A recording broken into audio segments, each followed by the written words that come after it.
Kita semuanya di masjid ini, saya yakin kita semuanya berjalan atas kehendak diri kita semuanya, atas semata-mata karena ridha dari Allah. Tapi sebenarnya kalau kita bicara hakikat, mungkin bicara zahir, kaki kita yang melangkah, kita yang pengen berangkat ke masjid, kita yang ajak anak-anak kita yang berangkat sampai dari rumah sampai sini, ini semuanya karena diri kita. Tapi hakikatnya ternyata ini semuanya atas ridha dari Allah, yakni nikmat hidayah yang Allah berikan dalam hati. Makanya mungkin kalau seandainya ada orang yang rumahnya lebih dekat dibanding masjid, yang dekat dibanding majelis taklim, yang lebih dekat dengan para alim ulama, tapi tidak melangkahkan kakinya ke dalam tempat-tempat yang mulia, bukan karena enggak mau, bukan karena dia enggak pengen melangkahi kakinya ke sana. Jangan ketika ia enggak pengen melangkahkan kakinya, jangan Allah belum beri hidayah ke dalam dirinya. Apalagi sekarang kita berada di bulan Ramadan, dan di mana Ramadan dibilang dengan bulan penuh berkah, bulan yang penuh dengan kenikmatan, bulan yang menjadi perubahan bagi diri kita, kehidupan kita. Makanya Bapak udah mulai punya keluarga, mulai membangunkan anak istrinya untuk berangkat untuk menaikkan sholat berjamaah. Sudah mengajak untuk bersama-sama belajar Al-Quran. Karena bulan Ramadan juga bulan yang penuh bulan diturunkan Al-Quran, dari mana Allah Subhanahu wa taala berfirman, "Syahrul Ramadan alladzi unzila fihil Qur'an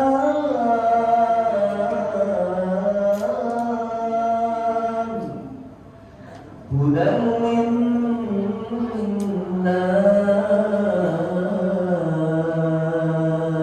Kata Allah Subhanahu wa taala, syahrul Ramadan, bulan suci Ramadan, di mana unzila fihil Qur'an, di mana bulan Ramadan diturunkannya bulan Al-Qur'an, di mana diturunkannya Al-Qur'an pada bulan suci Ramadan. Sebenarnya hadirin, kalau kita baca, seandainya ini kita ada satu kertas, seandainya kertas ini masih kertas kosong, kita taruh bawah, kertas ini masih menjadi kertas yang biasa saja.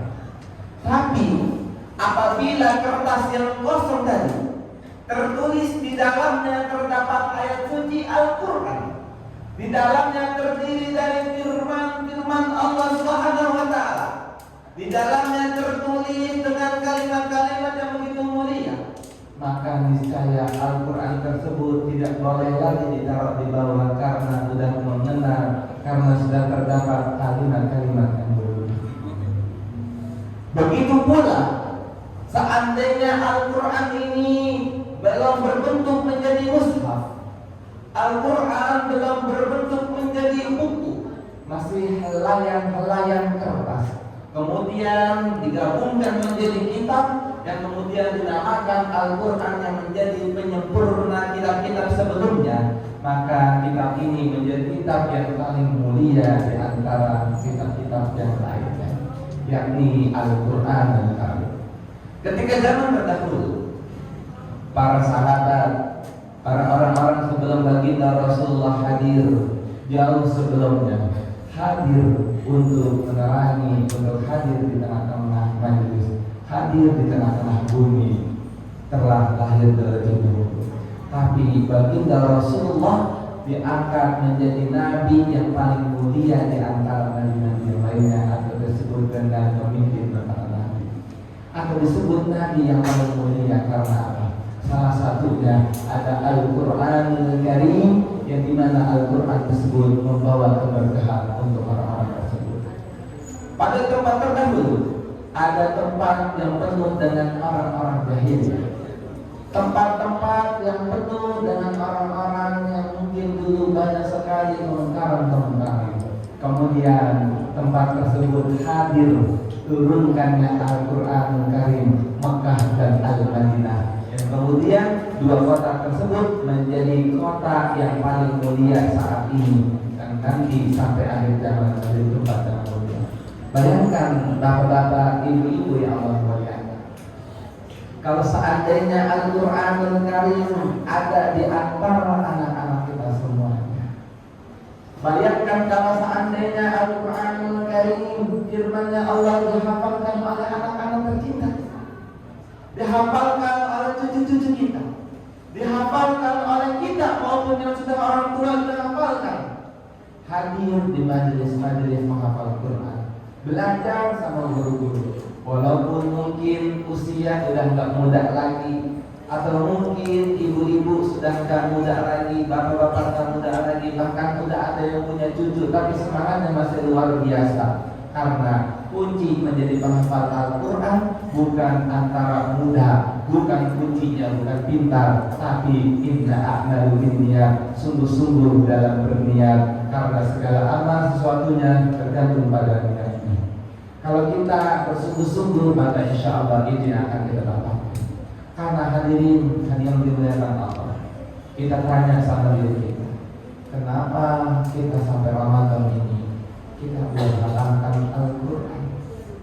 Jangan-jangan ketika kita membaca Al-Quran, jangan-jangan ketika kita membuka Al-Quran, jangan-jangan membuka memegang ayat muda, jangankan boro-boro Al-Quran kita kebet, ternyata pas kita buka aja, kita lihat aja, mungkin kita sempat diselipkan di antara buku-buku yang lain.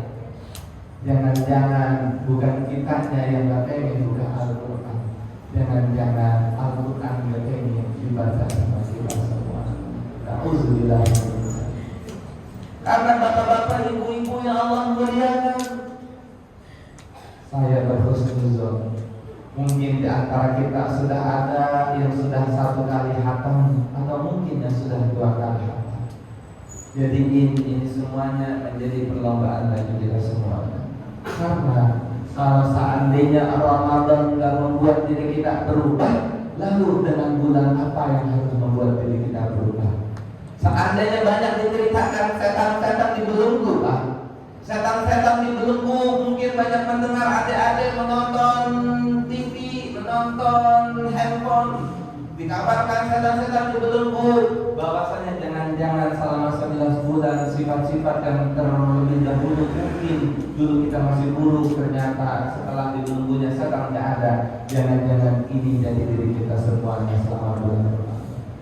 Bayangkan bapak-bapak, ibu yang Allah muliakan, hadir masjid, hadir penghafal Quran, ini menjadi keberkahan bagi kita semuanya. Karena apabila kita belajar Al-Quran, menghafalkan Al-Quran, mempelajari Al-Quran, maka insya Allah Allah akan berikan keberkahan untuk kita semuanya di dunia wal akhirah.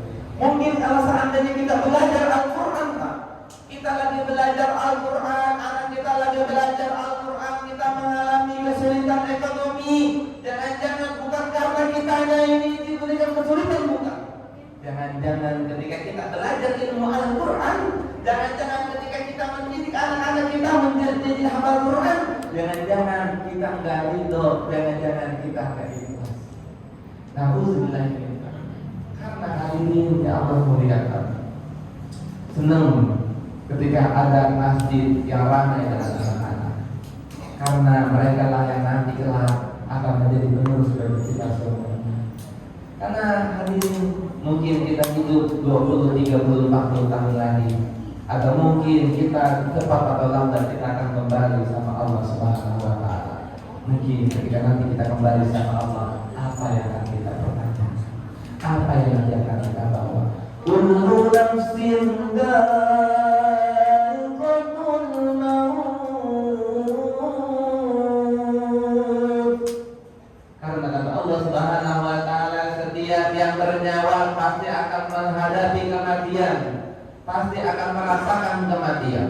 Ketika kematian itu hadir, tidak kenal yang namanya muda, tidak kenal yang namanya tua, tidak mengenal yang namanya itu anak-anak. Ketika itu hadir di tengah-tengah kita, maka itu akan hadir untuk kita semuanya. Tapi ini semuanya masih menjadi rahasia ilahi. Kalau seandainya kita dibuka tabir kita, kapan kita akan meninggal, kapan jam berapa kita akan meninggal. Kita yakin semuanya, kita sama-sama yakin pasti di hari H kita semuanya pada bertaubat sama Allah. Ya Allah, maafin Allah. Mungkin subuh sholat 5 wajib, 5 rakaat, 5 waktu. Jangan-jangan ketika kita sudah tahu kapan kematian kita sholat nggak pernah berhenti-henti sampai kita selesai. Benar nggak? Benar. Jangan-jangan ketika kita udah tahu kapan kita meninggal, kita nggak pernah buka tuh. Dari sebulan udah kita hafalin Quran, dari sebulan udah kita mulai puasa, dari sebulan udah mulai kita menjaga salat kita, udah mulai kita bertaubat, udah mulai kita sedekah gitu lah. Tapi ini semuanya menjadi rahasia kita semuanya. Karena itu mari kita berlomba-lomba. Jangan sampai ketika kita sholat, jangan sampai ketika kita menghafal Quran, jangan sampai karena kita mendidik anak-anak kita jadi orang yang soleh-soleha, ada di hati kita ada niat yang lain. Karena niat yang terbaik adalah untuk mencari ridha Allah Subhanahu wa taala. Karena kalau seandainya Allah sudah ridha di dunia wal akhirah, maka itu iman kita akan diberikan keberkahan sama Allah Subhanahu wa taala. Semoga yang sedikit ini dapat bermanfaat. Kurang lebihnya mohon maaf, bila taufik wal hidayah. Wassalamualaikum warahmatullahi